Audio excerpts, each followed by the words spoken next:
Hello guys, GV here. Wow, I just saw Spider-Man Far From Home. It was awesome. And I'm just gonna give you it's a spoiler-free review, so you have nothing to be afraid about. There's nothing to be scared about. I won't spoil it for you guys. All I have to say is that the two most important things in this movie for me were the post-credit scenes. So you have two scenes that are after the whole movie. The first one is really, really revealing. Let's just say the guy just did Spider-Man dirty, and then after that, the end of the movie. Make sure you wait till the very end. And if you're a Marvel fan, you'll be used to that by now. Waiting till the very end. I sat down and waited till the end, and it was a wonderful payoff. It was something else. Okay, let's go back into the movie.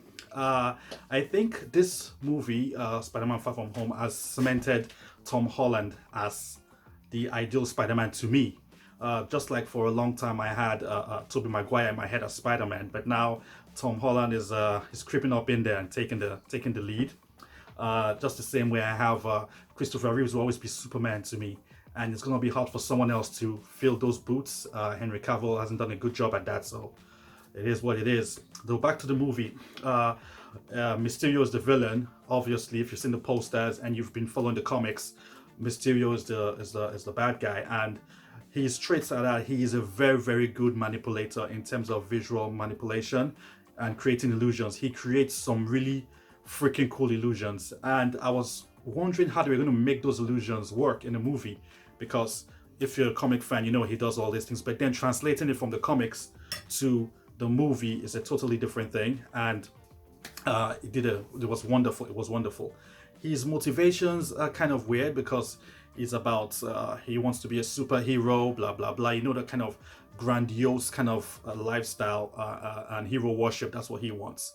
And I would say at some point in this movie, I really felt Spider-Man being Spider-Man. Spider-Man, his whole character arc is, yeah, if you know, he always has some kind of terrible kind of luck on him all the time. And in this case, it was wow. It was just whoa. But then I have to hand it to him because at some point I had this vibe of a Captain America vibe that he was giving off, as in he wasn't giving up. All the odds were against him. At some point, there were these devices. Let me not spoil it for you. I'm trying very hard not to spoil it. There were these devices, and I was wondering how is Spider-Man gonna get through all this? How is he gonna do it? One of the good things is that, as usual, the cinematography is awesome, really good, nice bright colors, warm ambience, and it was predominantly showcasing parts of London, and it was really cool to see places that you literally go every other day in the movie. I would say one thing: Tower Bridge features prominently. I would say Tower Bridge is a character in this movie.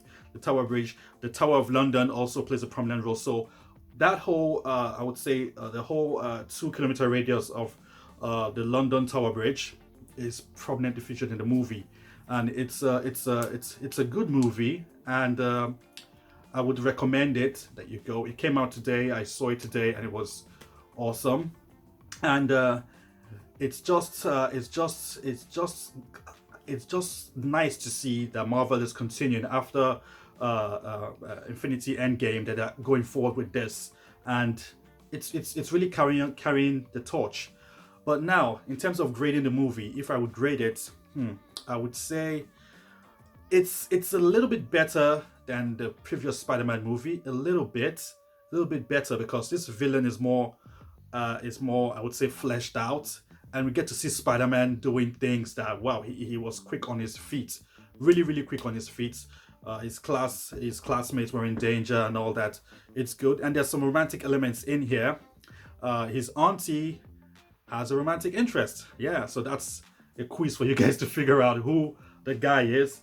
And Spider-Man also has a love interest. So that's left for you guys to figure out. I'm not gonna spoil it here, but just know that he gets the girl in the end.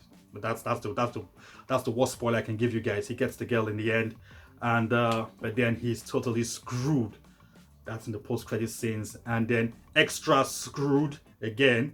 Samuel L. Jackson does his thing, has his presence, comes in, does his stuff. I have a feeling that these Marvel movies have kind of put a chokehold on Samuel Jackson in terms of being his true self. You know, he's always using the MF word at random, but in these movies he can't even say it. So, because there's some points where you were like, oh, Samuel L. Jackson just you really wanted to do his what's it called, Pulp Fiction persona, but he can't because, you know, it's Marvel, it's for the kids, and it has to be clean. It's a good movie all in all. I would give it wow, I would give it a 75%. It's good. So it is what it is. That's my review. Watch out for my Pidgin English review that's gonna come. If you've liked what you've heard, please like, subscribe, share, and come back for more. Thank you very much. Peace.